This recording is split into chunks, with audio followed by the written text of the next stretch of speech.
Now we are rapidly approaching autumn here in the UK, and so for people who live and work outside, it is approaching the season of fires and fire lighting. So this is the time of year where we start making use of fires within our sessions more often, whether it's for cooking, keeping warm, or just to start building those skills to use later on. So for today, we'd take a look at woods to avoid burning. So you can select the best wood for your sessions and you're unlikely to cause any problems. So first of all, we're going to start off with 3 trees to avoid. So these are trees that is generally not a good idea to burn. And the first of those is right next to me here, and this is elder. So it came off with a nice snap, so it tells me that it's nice and dry. But this is one of the first woods to avoid, and this is something that a lot of people slip up on when they're looking around for wood. When I send people off, go and gather some firewood for the fire, a lot of them will come back with elder, and I'll be left to separate them out. The reason why we want to avoid elder is, first of all, it has some cyanogenic compounds, so chemical basis for cyanide, so it's not the healthiest smoke. This is kind of encapsulated in the old folk saying that if you burn elder wood in your house, you'll have a death in the family. And we can kind of see how that would originate. If you have a small smoky cottage and you're burning a whole lot of elder in there, it's not going to be great for the elderly or infirm. So not great to burn in your cottage or otherwise. Top of that is just a lackluster burning wood. It kind of just smokes, doesn't produce a lot of heat, so it's really not worth the risk at all. Now, how do we know it is elder? How do we work out the difference between it?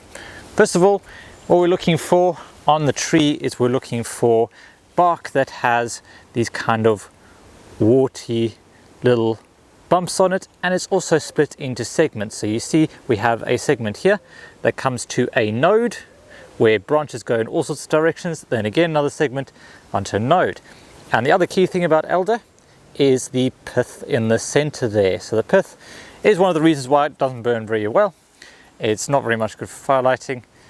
It's one to avoid. Now the second one is a relatively obvious one, and one that most people will know. Most people know that yew berries aren't particularly good and yew foliage is not much better. So don't eat anything that comes off a yew tree at all. But it's also pretty bad to burn. It emits those kind of same sort of compounds. Cyanide is a relatively frequent culprit when it comes to poisons within the natural world. So yew is one to avoid. Now, how do we tell whether it is a yew tree? I mean, it's easier when you can look at the needles, and obviously the wood around the base of a yew tree may well be yew wood. It's somewhat obvious, but worth saying. So the way we know it is yew and not another conifer is we're looking at the way the needles attach to the twig.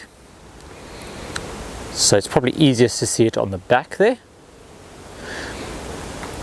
So we're looking at having a little almost slightly like a peg attachment, and it also lies pretty flat. I always tend to compare it to an aeroplane wing. So it's very flat like needles. Needles don't go all around. They don't come out in little clusters or clumps, and they also don't come in pairs or 3s or 7s.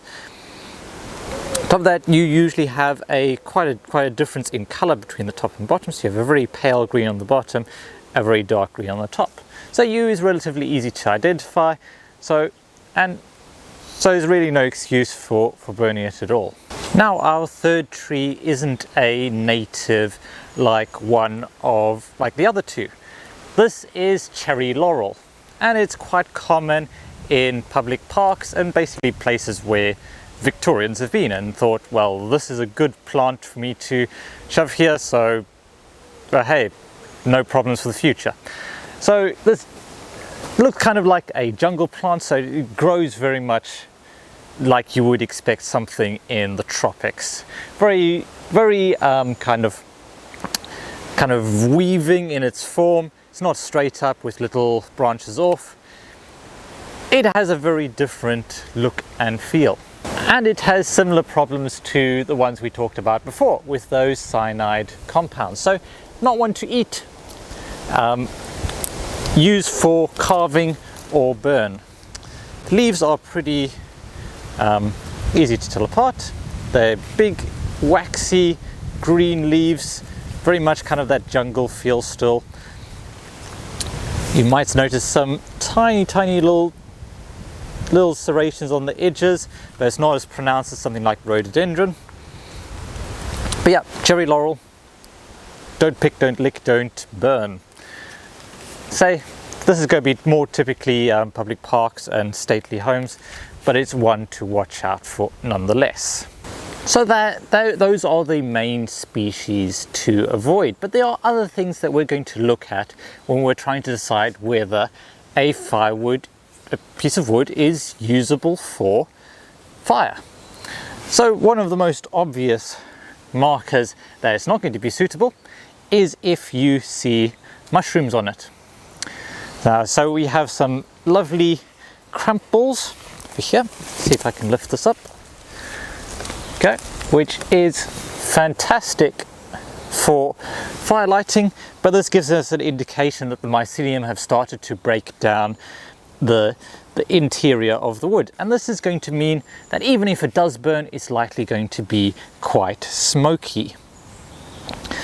So we generally want to avoid wood that's already showing signs of decay. So it's got mushrooms growing it, it's got lots and lots of moss. I mean, the moss doesn't usually cause much of a problem, you can scrape it off, but it's an indication that the wood has been in an area that is damper than maybe somewhere else that has less moss. So we want to avoid very punky mushroom ridden wood. Now it's pretty obvious that if the branches you're looking at and considering for firewood have leaves on them still, that is probably not going to be a good idea. Even ones that have started to dry out, that's an indication that it hasn't been dead particularly long, because leaves are the first thing to drop off when a branch dies. So we can kind of gauge how long it's been there. If it doesn't have any leaves on it, there's a good chance that it's going to be better. But this also applies to buds, because that's the next thing to go, is buds. And generally, if you're looking at a piece of wood and you see some buds on it, again, that's one of the first things to go, and that's actually a good reason to avoid it. So you're looking for leaves and buds as well. Now this stick just happens to be the exception to that rule, because this is an ash branch. The way I always remembered and the way I always teach it is that ash buds are black like coal, so making ash coal. Also kind of look like a Phillips head screwdriver. See if I can get a good angle. But ash actually has pretty low moisture content as standard, so that means that it will burn fairly well, even if it is still slightly green. So, but in general, if you're not sure, I'd avoid twigs with buds on. So there we go, those are 3 trees to look out for, as well as 3 or 4 things, depending on how you count it, to look out for when you are gathering the firewood. So first of all, avoid elder, avoid yew, and avoid cherry laurel.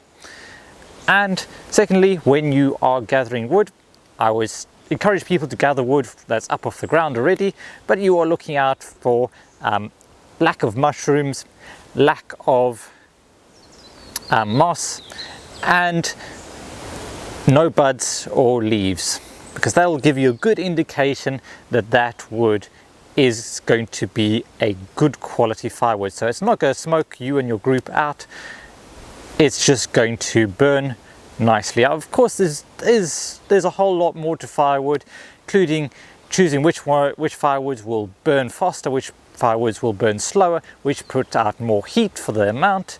There's also the whole different conversation about woods that may contain resins and spit more. So that might well be a video for the future, but for now I'm just going to encourage you to get out there, have a play, have a look, see whether you can find some good firewood in your local woods. See if you can identify and challenge the people around you to identify what is good wood and what is not. Particularly watch out for that elder, because it does have a habit of sneaking into those stick piles. With that, thank you so much for watching and listening. Remember to make the most of every day, and I'll catch you all next time.